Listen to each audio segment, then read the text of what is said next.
वो समझ गई कि कृष्ण जो है फिर से आ गए बीच में, तो इसलिए ऐसा हो गया। लेकिन वहाँ तो भी इस वृतांत से इस समझ में आता है कि गांधारी के पास शक्ति कैसे आई कि वो जो है वो आँखों से अगर देखती, जैसे ही देखा, जो जान के अतिरिक्त जो पूरा दुर्योधन का पूरा जो शरीर था वो बिल्कुल लोहे जैसा हो गया। कि उसपे कितनी भी मतलब किसी भी तरीके से वो डिस्ट्रॉय हो ही नहीं सकता, इतना मजबूत हो गया। तो ये जो है ये एक शक्ति क्यों? क्योंकि वो गांधारी जो है पतिव्रता थी। हाँ, इस तरीके से हम देखते हैं सीता माता का उदाहरण। रावण जब सीता माता को अपहरण करके ले गया तभी जो है निश्चित हो गया कि रावण गया। हाँ, रावण जो है अभी रावण की मृत्यु निश्चित है। कारण क्या? क्योंकि वहां वर्णन आता है जैसे ही रावण सीता माता का अपहरण करता है तो सारे जो देवता हैं और ब्रह्मा जी हैं सब जो हैं जो ये कहते हैं अब रावण गया काम से। हाँ, ये सब जो है कहते हो कि सब जो है रावण से बहुत परेशान होते हैं, लेकिन जब सब देखते हैं कि उसने सीता माता का अपहरण कर लिया तो अभी उसका उसका विनाश निश्चित है। कारण क्या है? क्योंकि सीता माता पतिव्रता स्त्री है। हाँ, पतिव्रता पतिव्रता स्त्री को अगर किसी ने कष्ट पहुंचाया तो वो गया कहाँ से? ये है एक्चुअली फैक्ट। हाँ, तो मंदोदरी भी बोली रावण को, अरे रावण तुम क्यों सीता को लेके आ गए? तुम ये पतिव्रता स्त्री है ना, ये तुम्हारा नाश करेगी। बिल्कुल सांप, तुम एक सांप को गले लगा रहे हो, सांप को गले में डालने का प्रयास कर रहे हो, तो क्या होगा उसमें? तो इसलिए इसको वापिस, सीता को वापिस आप छोड़ दो। हाँ, लेकिन रावण जो है वो नहीं माना। तो ऐसे ही हम देखेंगे और भी बहुत सारे उदाहरण है। ये सती सावित्री है, सती सावित्री जो है उसका उदाहरण है, कैसे वो जो है अपने पति को नरक से वापस ले आती है। तो ऐसे हम देखते हैं शास्त्रों में बहुत सारे उदाहरण हैं जिसमें स्त्रियों के भी उदाहरण है, पुरुषों के भी उदाहरण है। हाँ, जब भी वो तपस्या करते हैं तो उनमें एक अलग प्रकार की शक्ति जो है वो मतलब कुछ अलौकिक शक्तियां जो उनको प्राप्त होती है। लेकिन भक्ति का लक्ष्य ये नहीं है, ये शक्तियां प्राप्त करना नहीं है, ये बल प्राप्त करना नहीं। ठीक है, ये हमें क्लियरली समझना होगा। योगी जो है इसमें बह जाते हैं। योगी गण क्या है? तपस्या करते हैं किस लिए? अष्ट सिद्धियां प्राप्त करने के लिए। हाँ, जैसे हम देखते हैं हनुमान जी के पास बहुत सारी अष्ट सिद्धियां हैं, लेकिन वो भक्त हैं। हाँ, तो इसलिए उससे वो मोहित नहीं होते। लेकिन योगी गण क्या है? वो वही हनुमान जी की पास शक्तियां है ना, वैसी शक्तियां प्राप्त करने के लिए योगाभ्यास करते हैं और उनको मिल जाती है तो मोहित हो जाते हैं उससे। ऐसे हम देखते हैं हनुमान जी जो लंका जा रहे हैं तो रास्ते में राक्षसी आती है, राक्षसी अपना मुंह खोलती है ऐसे, और फिर हनुमान जी अपना साइज बढ़ाते आते हैं। हाँ, तो ये एक दरअसल एक योगिक सिद्धि है कि जो अपने शरीर का साइज कितना भी बढ़ा सकते हैं। और तो ऐसे ही वो मुंह खोलती आती है ना, और ऐसे ही हनुमान जी अपना शरीर बढ़ाते आते वो अपना मुंह खोलती आती है। फिर एक एक पॉइंट आता है जब हनुमान जी फिर एक अपने आप को बिल्कुल छोटा कर देते हैं, अपने शरीर को बिल्कुल छोटा करके, और जल्दी से उसके मुंह में जाके वापस बाहर आए।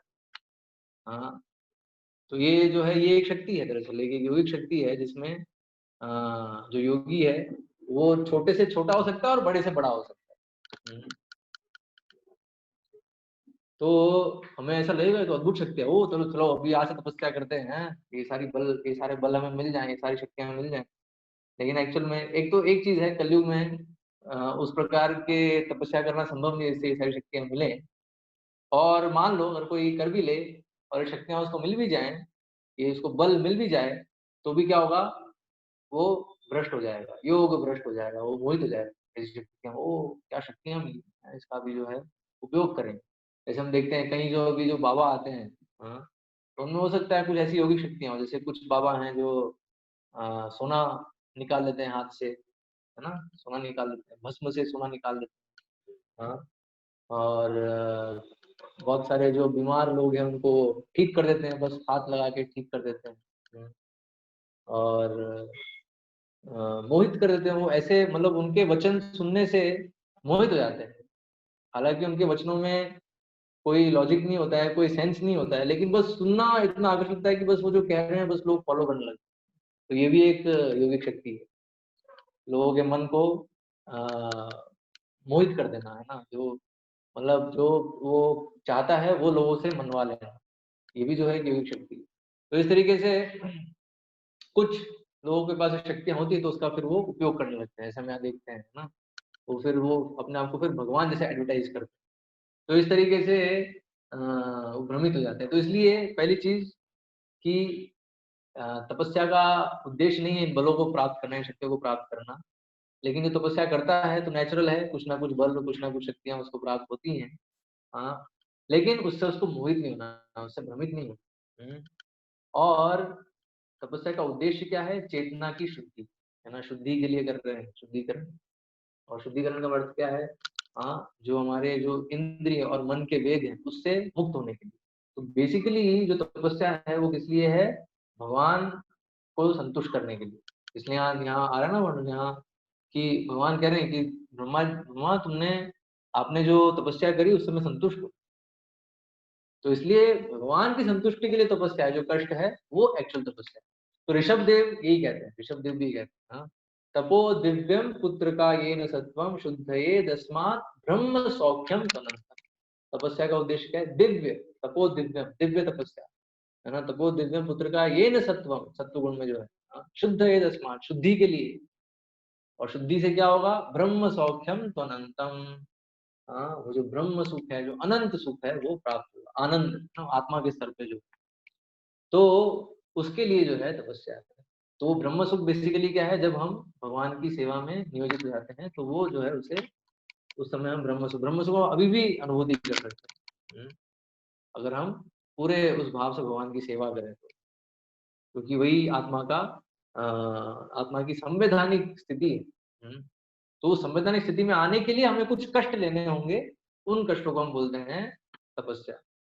तो इसलिए मनुष्य जीवन तपस्या के लिए, मनुष्य जीवन इंद्रिय भोग के लिए नहीं है। ये एक जो है इस नियम पे, इस नियम को आप समझ लीजिए अच्छे से कि मनुष्य जीवन तपस्या के लिए। अगर इंद्रिय भोग है, इंद्रिय भोग के लिए तो पशुओं का जीवन है ना। इसलिए पशुओं के पशु योनि बताया है भोग योनि। हम्म। लेकिन जो मनुष्य है उसका जीवन तपस्या के लिए, क्योंकि मनुष्य जीवन है ये जो आध्यात्मिक प्रगति है ना, और आध्यात्मिक लक्ष्य भगवान के चरणों को प्राप्त करने की, तो उसमें तपस्या अनिवार्य है। ठीक है। तो इसलिए जो भी अपने आप को मनुष्य समझते हैं तो उनका जीवन तपस्या का होना चाहिए, और जो अपने आप को मनुष्य नहीं समझते, जानवर समझते हैं, तो उनका जीवन इंद्रिय भोग का ही होगा। या फिर उसको उल्टा भी देख सकते हैं, जिनका जीवन इंद्रिय भोग का है तो वो पशु है, वो मनुष्य नहीं है। तो इसलिए भी क्या, अब देखिए जो शास्त्रों में जो वर्णन है, जैसे ध्रुव महाराज है ना, और इवन इतने सारे जो महान हस्तियां हैं उन्होंने जो तपस्या करी, ऐसा हमें लगेगा कि ये तो मुश्किल है हमारे लिए। ये सब कोर्स मुश्किल है, लेकिन हमें प्रयास करना चाहिए। तो इसलिए कलयुग में एटलीस्ट बहुत बहुत कम कर दिया है इसको।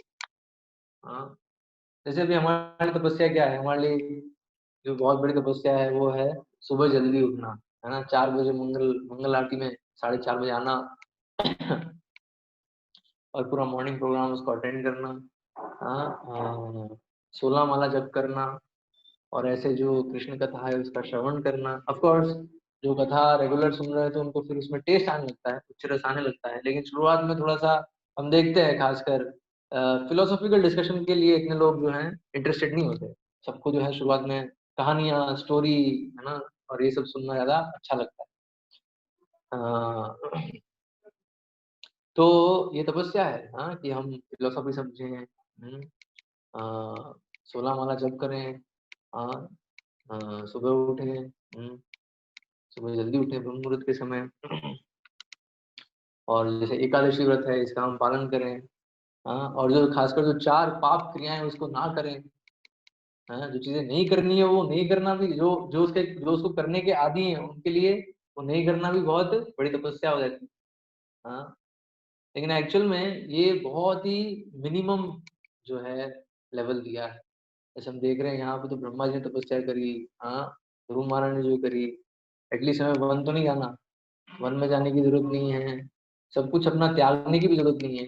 हाँ, जो जिस स्थिति में है, हाँ, कोई अगर गृहस्थ भी है तो गृहस्थी में रहकर भी वो जो है प्रगति कर सकता है।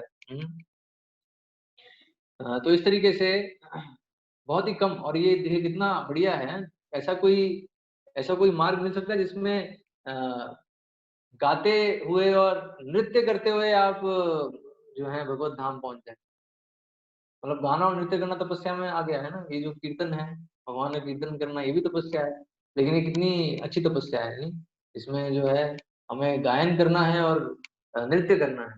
हाँ, और प्रसाद, भगवान के लिए हम स्वादिष्ट व्यंजन बनाए, उस प्रसाद को ग्रहण करें। इसलिए हम देख रहे हैं तपस्या जो है बहुत ही कम, बहुत ही कम है, बहुत ही मिनिमम। मतलब इतना, ये तो इतना, इतनी, इतना कष्ट उठाएगा व्यक्ति तो उसका जीवन अच्छा रहेगा, उसका जीवन एक सभ्य और सुखी जीवन रहेगा, है ना। मतलब ये तो मिनिमम रिक्वायरमेंट है एक सभ्य समाज के लिए, एक सभ्य मनुष्य के लिए। इतने नियम पालन करे वो तो उसको सभ्य कहा जाता है। हाँ, फिर अभी उसको, फिर वो कितना भक्ति में लगाएगा, कितना वो भगवान की सेवा करेगा, उसके अनुसार उसकी फिर प्रगति होती जाती है। तो इसलिए जो मिनिमम जो हमें दिए हैं, जो कष्ट हैं थोड़े भक्ति में, उसको हमें उठाना चाहिए। फिर जो है हमें जो है भगवत प्रेम प्राप्त हो पाएगा। और इनफैक्ट देखिए, प्रेम का अर्थ ही यही है, प्रेम और काम में यही अंतर है। हाँ, प्रेम का अर्थ क्या है कि हम जिनसे प्रेम करते हैं उनके लिए हम कष्ट उठाने के लिए तैयार, सैक्रिफाइस, है ना। तो प्रेम और काम में अंतर क्या है? प्रेम में सैक्रिफाइस है और काम में सैक्रिफाइस नहीं है। काम में क्या है, सब कुछ मुझे चाहिए, मेरे लिए चाहिए सब कुछ, है सब कुछ। जो तो दूसरे लोग सैक्रिफाइस करे चलेगा, लेकिन मैं नहीं कभी सैक्रिफाइस, दूसरों को मैं एक्सप्लॉइट कर लूंगा, तो वो जो है काम वासना कहते हैं। लेकिन जो प्रेम है, प्रेम में क्या है, सैक्रिफाइस होता है, गिविंग नेचर होता है। तो इसलिए वो जो है हमें डेवलप करना पड़ेगा वो। और उसको हम जो भी बोलते हैं उसको कष्ट बोल दे, तपस्या बोल दे, तपस्या बोलते हैं उसको टेक्निकल टर्म्स में, क्योंकि उसमें एक कष्ट है, सैक्रिफाइस है। हाँ, तो वो अच्छा है हमारे लिए। हाँ, उससे जो हमारा भगवत प्रेम है वो जागृत होगा, जिसको हम अभी भूल गए। तो इसलिए ये जो दिव्य तपस्या है बहुत ही महत्वपूर्ण है भगवत प्राप्ति के लिए। हम नहीं सोच सकते कि हम इंद्रिय भोग भी करेंगे, है ना। जो भक्ति के विधि विधान है, ठीक है, कुछ पालन कर लेंगे, कभी कभी कर लेंगे, कभी कभी नहीं करेंगे। हाँ, तो फिर जो है हमारी उन्नति नहीं हो पाएगी। हाँ, वो जो है फिर बहुत मतलब जो लक्ष्य है उससे बहुत दूर रहे। तो इसलिए जो भी गंभीर है आध्यात्मिक जीवन के लिए, उनको कुछ जो है तपस्या, जो मिनिमम रिक्वायरमेंट है वो लेना चाहिए। हम देखते हैं कई वक्त तो और भी तपस्या करते हैं, कई वक्त जैसे अभी चातुर्मास चल रहा है, चातुर्मास में कई वक्त ने चातुर्मास पूरे 4 महीने जो है सिर्फ फल खाते हैं, अन्न लेते ही नहीं है। हाँ, तो एटलीस्ट वो जो है वो कंपलसरी नहीं है ना। वो मतलब इसकी लिमिट नहीं है, हम कितनी और कितनी तपस्या कर सकते हैं, जितना हमारी कैपेसिटी उतना करने की कोशिश करें। लेकिन जो एक मिनिमम रिक्वायरमेंट है उसको अवश्य करें। हाँ, तो मिनिमम जो रिक्वायरमेंट है उसको हमें नहीं छोड़ना चाहिए, नहीं तो फिर हमारी जो है प्रगति नहीं होगी। तो इसलिए तपोबल, है ना, तपस्या से जो है हमें हर प्रकार का बल मिलता है। तो आध्यात्मिक बल जो है वो दिव्य तपस्या से हमें प्राप्त हो पाएगा।